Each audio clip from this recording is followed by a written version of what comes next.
read a story. It's called The Memoirs of a Meaty Clock. I wasn't always a clock. I was once a human that walked on two legs. Now I spend my days behind glass, controlling things.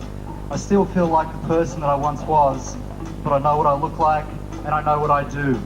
Things have changed, but sometimes I remember. The people of the city were relocated to a new place in the hills and farmland to the south. After the horrors of the city, this place was meant to be some kind of paradise. No one knew who arranged the move, but everyone that I knew of went along with the plans. Besides, we had no choice. Who can say no to utopia? For the first few hours, we were pleased with things. We were told of the communal lifestyles that we would lead, and were led through the paddocks where we would grow our food. We were also taken through a huge warehouse where we were shown the stockpiles of supplies that we would use until we had harvested the first crops. As we walked, we were followed by musicians dressed in paisley.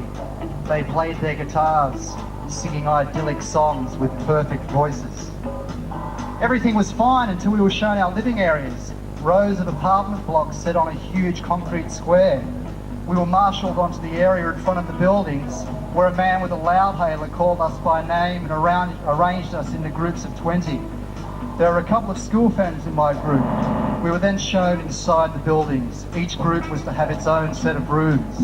From the foyer led many stairways, each one a different colour. Our stairs were blue, and they led to our blue rooms above.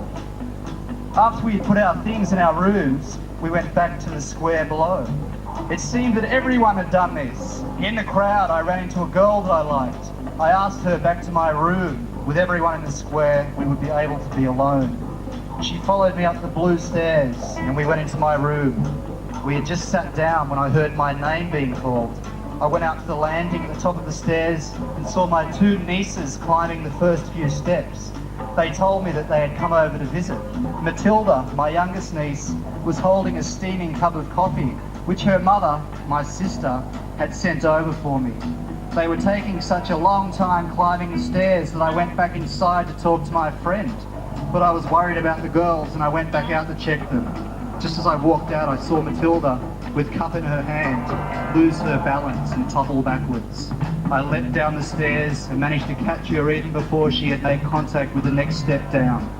And simultaneously, I reached out and caught the coffee cup on my bare foot without spilling a drop.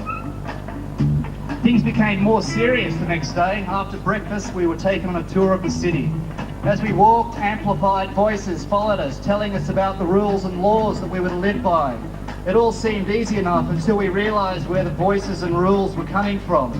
In the part of town where the shops had once traded, we saw for the first time the clocks. They resided in the old glassed-in shop fronts, their faces 2 or 3 metres in diameter. They were huge and meaty, their veins and bulging brain-like surfaces pulsing with the passing seconds. No one knew where they had come from, but the clocks themselves told us of their place and purpose in our new society. They were to be the planners. They were wired up to all parts of the city and would know exactly what needed to be done.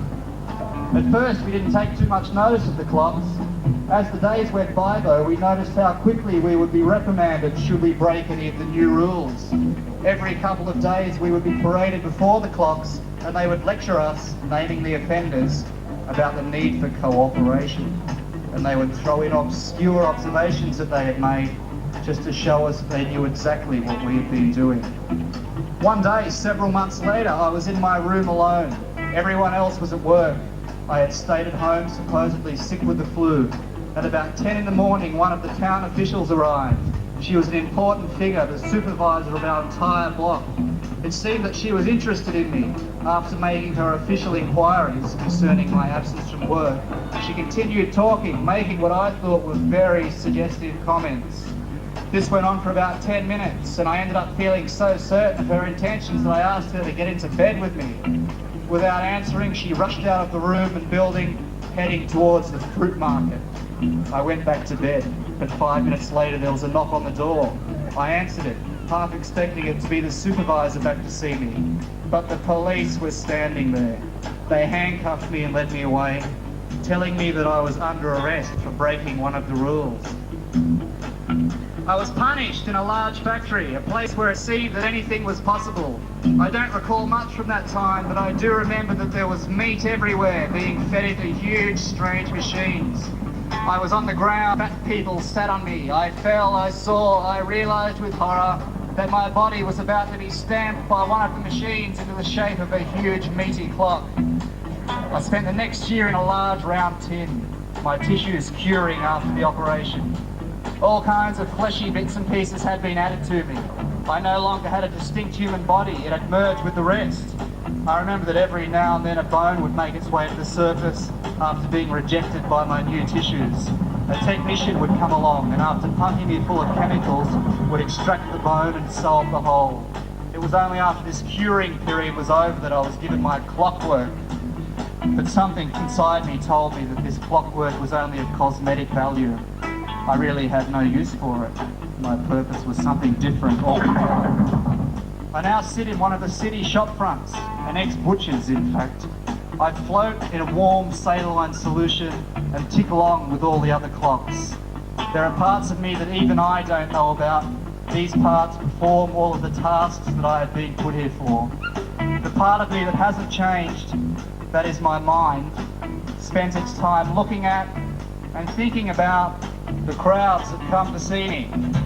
I'm not sure how, but I can usually guess which faces will have vanished by the time of the next visit.